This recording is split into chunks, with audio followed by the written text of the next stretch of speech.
Good evening, good morning, good afternoon. When you see this live, this is Ray's Corner Live, coming to you live all the way from here. It's where it's here, right here. It's your brother Ray. Hey, let's get this housekeeping out the way real quick.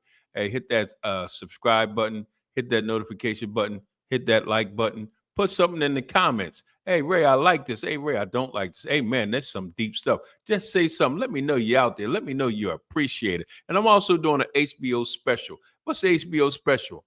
Hey, help a brother out. I'm trying to get 1,000 subscribers in the next 30 days. 1,000 subscribers in the next 30 days. All right, let's get right with it. Winning the war in your mind.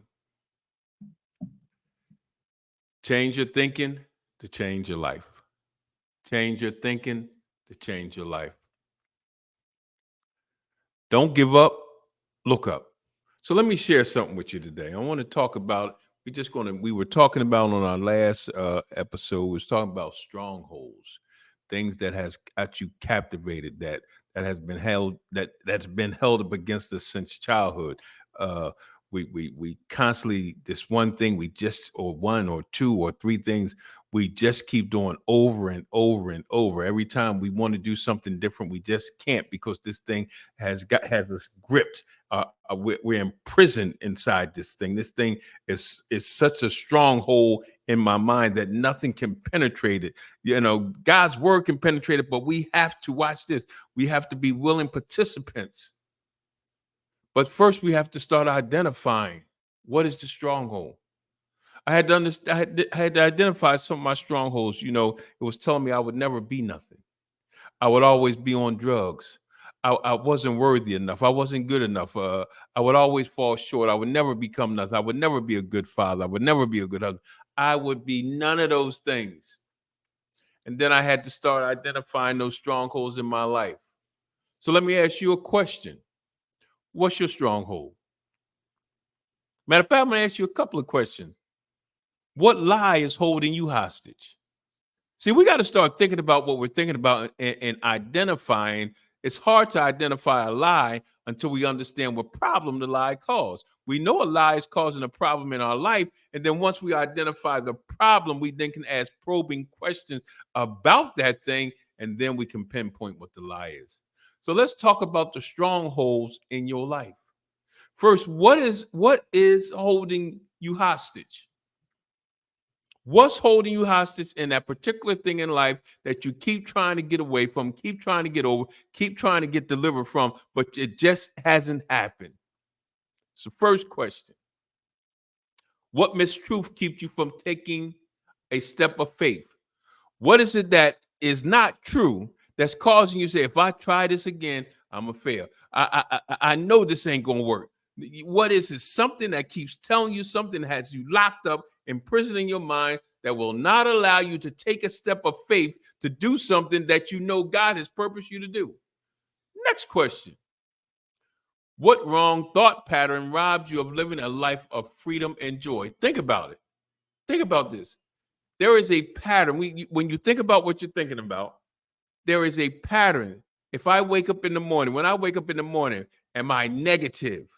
And as the day go on, I get positive. Or do I wake up in the morning and I'm very happy? I'm happy. I get to work, and all of a sudden I start going down. When I come home from work, do I bring work with me? What is my pattern? What is my thought pattern? Here go another question. Know this, and this is a statement: you can't defeat what you cannot define. If you cannot define that stronghold, if you cannot define that thing that's keeping you captivated, you can't defeat it if you can't define it. You have to identify that lie. You have to identify the lie that has become a stronghold for you. That no matter, listen, watch this. I could look up at the sky, and it could be blue, and every time I'm so captivated in this lie. What the sky look like? Oh, it's green. Or have you ever responded? Someone asked you a question and you automatically tell a lie. I don't want to say you tell a lie. It's a defense mechanism that will not let you let this person know the truth about what they're asking about you. See, you must realize the negative impacts it has on you and others. Because when if man, I could listen, living a life of a lie, meaning who I am, not really showing you who I am. I always have to be on the guard to remember what I said to you so that you don't catch me in a lie about who I am. Think about that. Think about, somebody asks you a question, in your mind the right answer to say them, but you say something totally different because you don't want them to know what you might not know, or you might feel what you're going to respond is wrong. Have you ever have a person that constantly asks you questions? They ask you the question, they already know the answer, and no matter what answer you give them, they always says yours is wrong. I know people like that, right? I don't even respond to them no more. Listen. I know I'm like this. Why are you going to, if you know I don't know, just tell me the answer. But the point I'm making is I don't want you to know that let me put it like this. My answer might be right. But because this lie that I'm believing about myself that everything I say is wrong.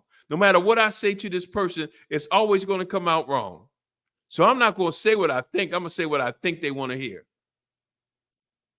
See, so do you see how you have became a prisoner of deception, deceiving yourself about yourself, locked up by a lie you believe is true about yourself?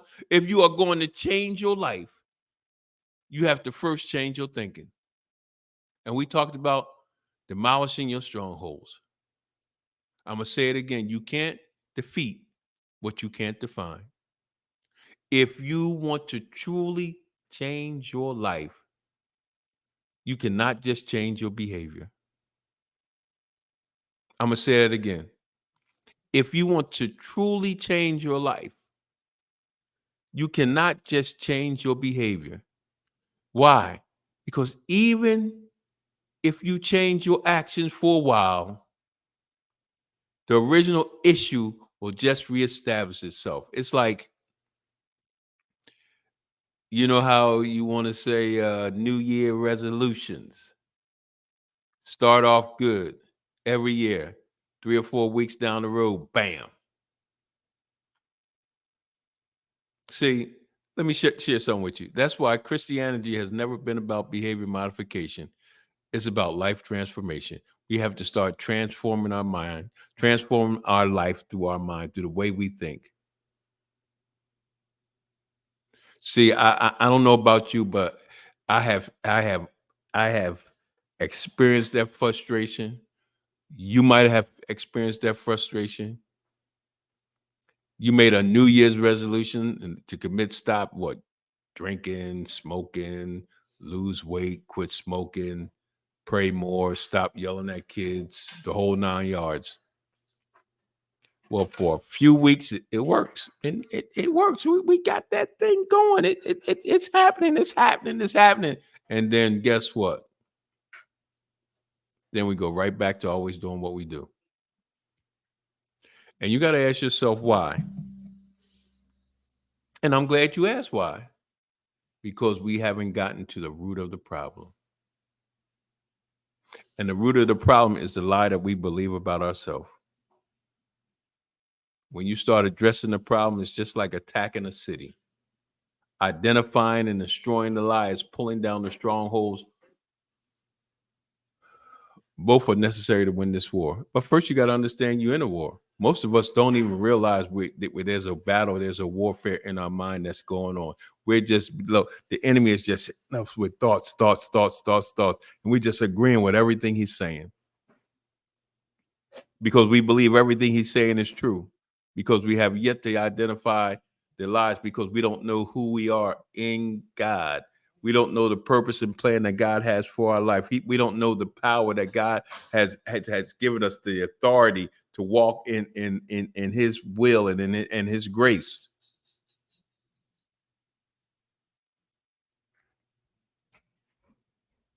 So I'm gonna give you some good news and I'm gonna give you some bad news. The good news is you can win the war. The bad news is we don't have what it takes to win it.